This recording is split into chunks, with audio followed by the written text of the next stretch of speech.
In the house! You're surrounded! If you don't walk out that door unarmed in 10 seconds, we open fire! 10, 9, 8, 7, 6, 5, 4, 3, 2, 1. Last chance! Okay! Perforate it, boys!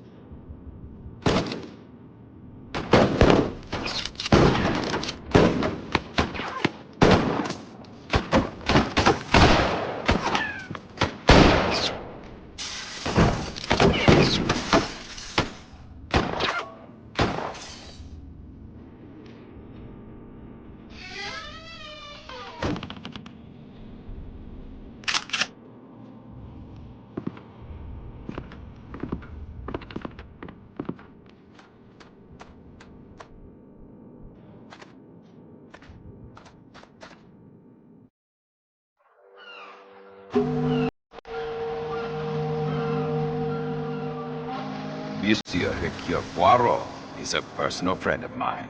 He has done a great service of the most secret and international importance to the government of Turkey. Now, he is suddenly summoned by the Prime Minister himself to return to Great Britain at once. I dined with him only last evening and promised him that I, Marcel Beau, assures his friend's passage aboard this evening's train. Take my friend Poirot in charge, Mademoiselle Marceau. Secure a compartment of the highest comfort, and see to his every wish. This office is depending upon you. Succeed, and I will consider the application for promotion you place on my desk week after week fair, and satisfy yourself with the position of clerk for the few short days you will remain in my employ. Monsieur Poirot?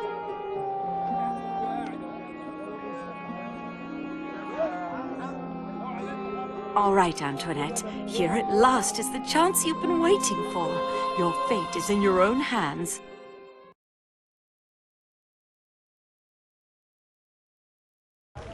Monsieur Poirot?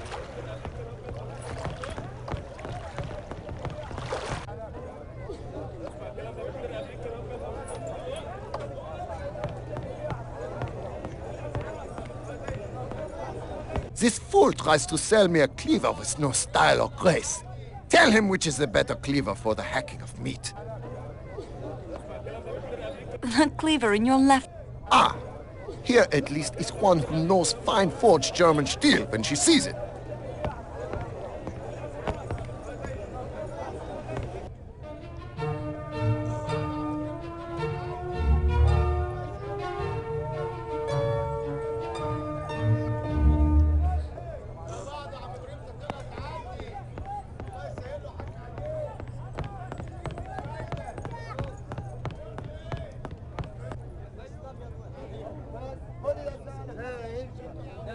What is that goat eating?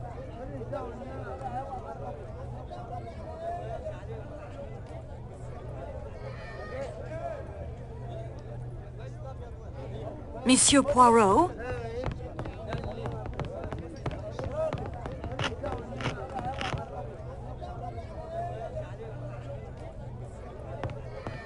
Now see here, Foscarelli, I've done my fair share of traveling. I'll tell you, Kataya tiles are the finest made in Turkey.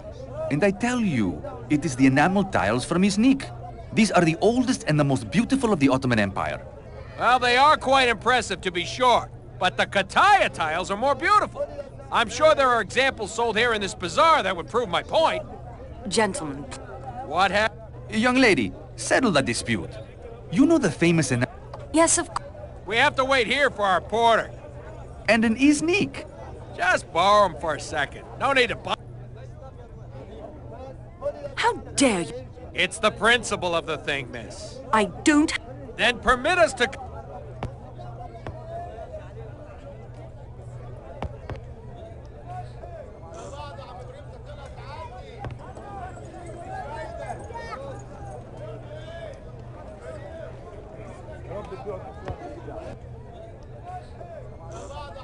Boxes of tea from...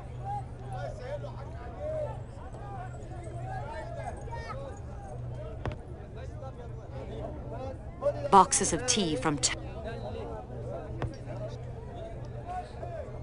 barrels of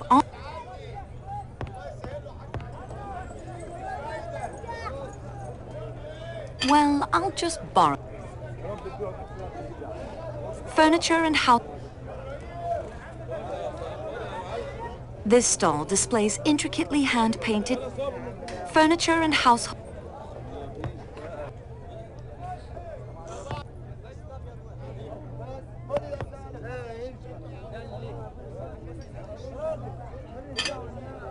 That isn't such a good idea.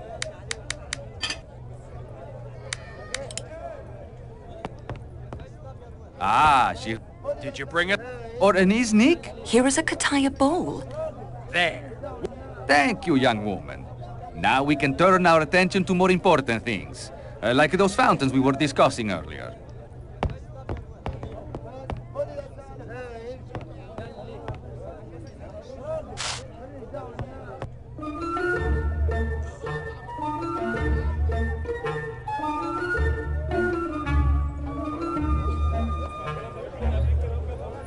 Monsieur Poirot?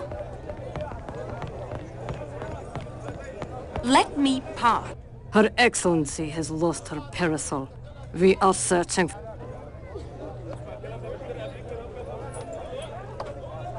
I beg your pardon. Then you are an ignorant girl indeed. I expect she can buy A parasol fit for her.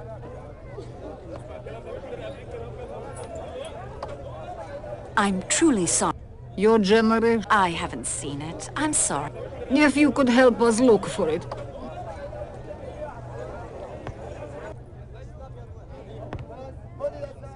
What is that goat?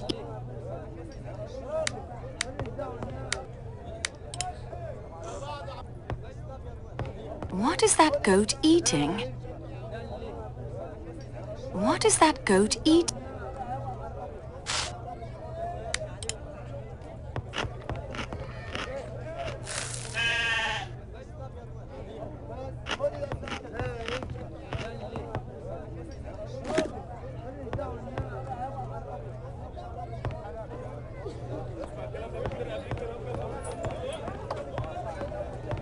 Could this be the parasol? But yes, Dankeschön. I still must buy.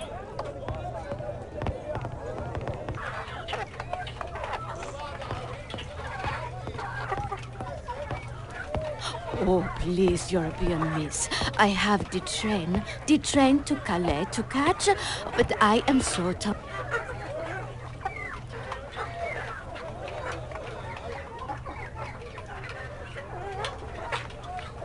If you'll come with me, Oh, thank you. You are my guide that God sends to me. Yes, take me to the... I am Greta Olsen.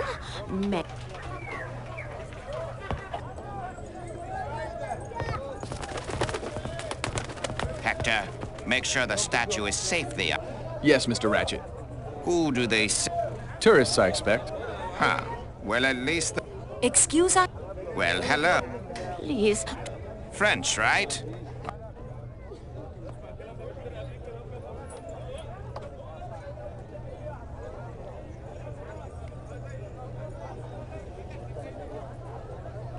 I don't see what.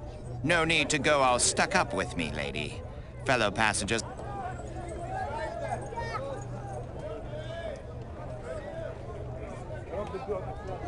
I really must insist you letting us. Insist some more. I like it. Mr. Rat... Did you hear a squeak? Must I summon the police? No, there's...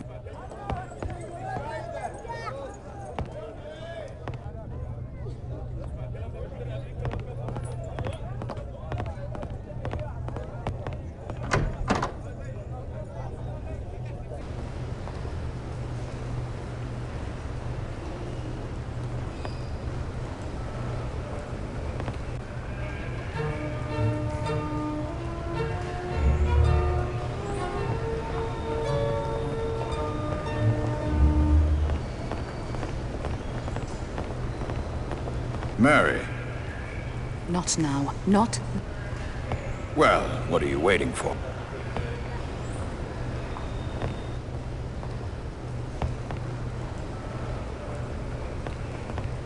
ticket, please.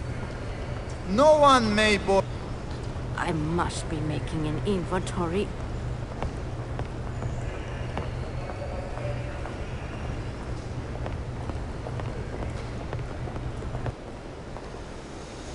I packed so quickly.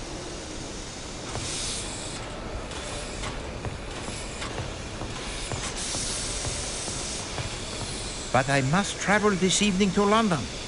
It is of the most importance.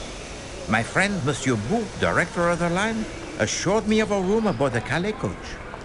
I am sorry, monsieur. It is incredible. Pardon me, messieurs. I'm Antoinette Marceau. Are you quite well, Mademoiselle Marceau? You are flushed and winded. I'm fine, really. It was something of a... By the train? Mademoiselle, please tell the gentleman the Calais coach. What is your name? Pierre I've seen your name on reports. Thank you, Mademoiselle Marceau. I always strive to do... Then strive now. Perhaps monsieur could sit up in this... Please give Monsieur Poirot room 16. It is taken. But number 16 is always... Nevertheless, tonight it is occupied by a Monsieur Hardman. He does not sound like someone... We must find... Mademoiselle, if I... Let me see your passenger manifest. I have an extra plan of the Calais coach with all...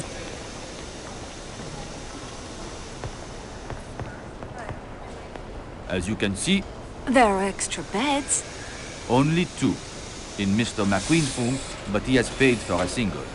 And Miss... No, merci. I would not... Of course... Au revoir, monsieur.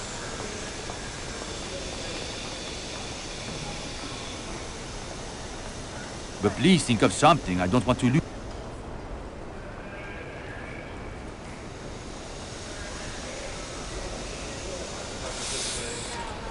I work for your friend. Of course. And he, without doubt... I would have known you anyway. You enjoy the study of it? Oh, the study, the gathering... Merely what the Americans call... legwork. As you say. I prefer the detection... My scrapbook contains many accounts of your cases. That mysterious affair at Styles, the death of...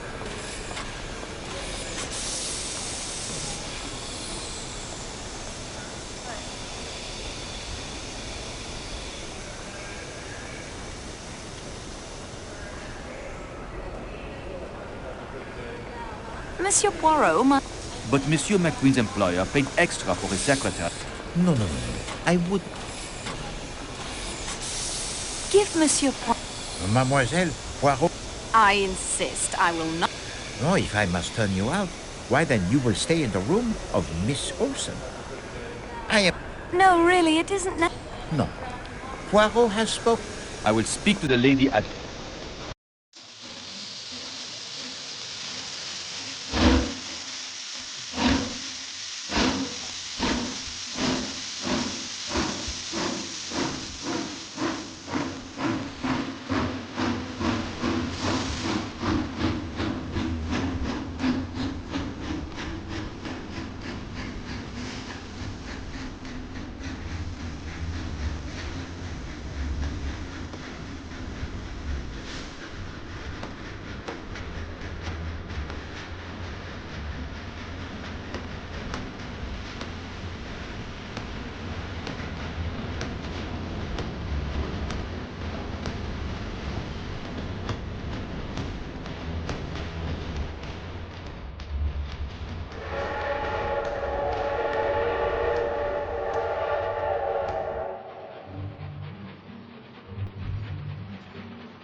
Loin of this, leg of that.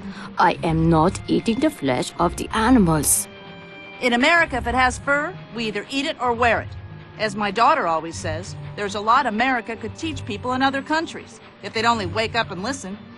She says one day you'll be able to go into a restaurant in Istanbul and order a hamburger. What do you think of that? Why would you want to do such a thing? Why? Everybody wants a taste of home. I expect the Turks would agree with you. Exactly. That's what my daughter says. It's only a matter of time and Turks will love hamburgers.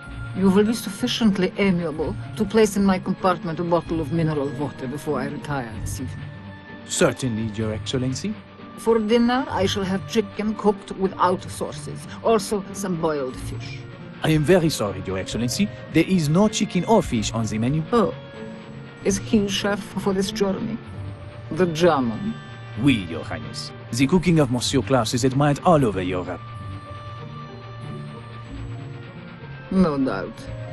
Very well, I will have lamb. Again, without sauces. You've got to put it over big, whatever you're selling. Sure, that is what I say all the time. With motor cars, it is no half measures. This steak is excellent. The pork is also very nice. Say, we haven't been introduced. That is very true. We haven't. You are not eating. I haven't much appetite this evening. How could I be so lucky to have found you? You found me! Only after I'd chased you across 3 continents. The statues in the baggage car? Yes, I saw them loading the crate myself. They were very careful. Huh. They better be, if it's damaged. I might enjoy owning a railroad. Who knows? You travel often by train in your profession, mademoiselle? Yes, I do. You are a person most fortunate. I'd rather fly. Oh, mais non. Not for me are the aeroplanes, with their sudden changes of altitude and the capricious tossing about of the passengers by the weather très mauvais. No. In business, speed is often more important than comfort. No, it is more than the comfort. The trains, they lend themselves to the romance and the intrigue. All about us are people of all classes, of all nationalities, of all ages. They sleep and eat under one roof. They cannot get away from one another. And at the end of the 3 days, they part. They go their several ways, never perhaps to see each other again. For a few moments only, the skilled detective has the chance to study his fellow travelers, to watch their little stories unfold beneath the microscope of the trained eye. Tell me what you see. You as well, mademoiselle. We will make the little game of it, n'est-ce pas?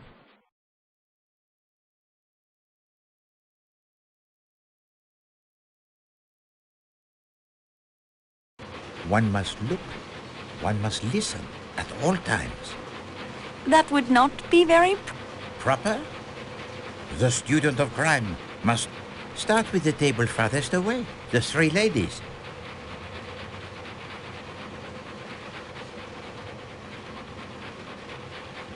One is a Swedish missionary from a school near Gemlik. She is also very uncomfortable in unfamiliar surroundings. That is truly wonderful. How did you arrive at this? I helped her find... Well, it is an important lesson that. When you know... The older woman with the loud... Even with the length of the car between us... Well, it is true what you say. And yet... The younger woman is... She seems very capable and down to earth. If we'd been at school together... Oui. She has a strong character, that one. Perhaps the strongest among us. Why do you say that? You observed her embrace of the most passionate kind? Yes, I did. As you say. And yet now she sits at another table, indifferent to him and his glances. Lovers quarrel? What can have happened in so short a time for the lovebirds to fly from the light? A good beginning. And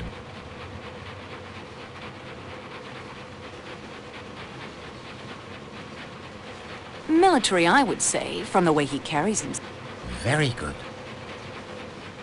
He has spent... Wait, some far... He's not as proper as he looks. Or he is so in love, it breaks down all the inhibitions. They are married, but not to... What did she say to him? Huh? Not now. Not now. They are waiting for the divorce? Perhaps. And military? Or posting in Egypt, perhaps? Or India? I'd say royalty, a princess, Russian. Oh, no. You will not play the same trick on Poirot twice. I did a small... She has the very grim exterior, that one. But there is something about her, huh? Hildegard Schmidt. Yes, I met her. Quite unpleasant for a lady's maid. They're usually such... Vraiment. She also has sent her plate back to the chef twice for adjustments. Very particular about the cuisine. It would be nice if the menu was more varied. We march. This large table near... The Italian sells motor cars. He's very enthusiastic about cars. Wait, a salesman to his... The American... Wait, he carried the sample case when he boarded the train. Yet, I wonder... The case, it was quite small. Yet he seems very fit, does he? Can't a commercial traveler be athletic? C'est possible. The Englishman is very... He certainly does not share the enthusiasm for conversation of his companions. A superior sort. I'm afraid... A gentleman's gentleman. As the Brit. A valet. Yes, I can see. And now, as discreetly as possible. The man is very handsome. He dresses as an Englishman, but his accent... Oui, a diplomat, I believe. Fiercely. The man who makes the unwanted advances to him. Her dress is exquisite. Ah, she's lovely. The kind of woman... It is very romantic, is it not? And yet I detect them... I'm sorry. I expect it's jealousy. I grew up in Jucas, a small town near Avignon. My parents wanted me to stay in Jucas and marry one. Ah. Have you never rebelled? These days, not so much, I fear. I went to England, too, to university. Then out here to Istanbul. I wanted... Poirot is not so much the expert on romance. And now, to the last table, with the older gentleman... The older man's name is Ratchet. Very coarse and brutish, despite the fine clothes and table manners. He fought... Most would see the smiling round face with the pink cheeks and the brilliant... There is no smile in his eye. No, there is a dark fever in them. Not a benevolent man, not a nice man at all. And forgive me, Mom. The younger American man is named... I like him. He seems very open and pleasant. He's Mr. Ratchet's secretary, I believe. Perhaps an acquaintance worth cultivating for an attractive young... Monsieur Poirot, I would... Oh, but it is 1934, mademoiselle. Young ladies of... Hector, I'm not having dessert. I thought I might try the... You go get started on those letters I dictated. But I... Yes, sir. I think I have the pleasure of speaking to Monsieur Hercule Poirot. You have been correctly informed, monsieur. My name's Ratchet. In my country, we come to the point quickly. Mr. Poirot, I want you to take on a job for me. It means big money. Big money. I'm a rich man. Rich men have enemies. I have an enemy. Only one enemy? Just what do you mean by that? Monsieur, in my experience, when a man he is in a position to have, as you say, the enemies, then it does not usually resolve itself into one enemy alone. I appreciate your point. Enemy or enemies, it doesn't matter. What matters is my safety. My life has been threatened, Monsieur Poirot. I'm used to taking pretty good care of myself. I'm not the kind of man to be caught napping, but you'll be extra insurance. I regret, monsieur. I cannot oblige you. Name your price. I have been very fortunate in my profession, monsieur. I have made enough money to satisfy both my needs and my caprices. I take now only such cases as interest me. What's wrong with my proposition? If you will forgive me for being personal, I do not like your face, Monsieur Ratchet.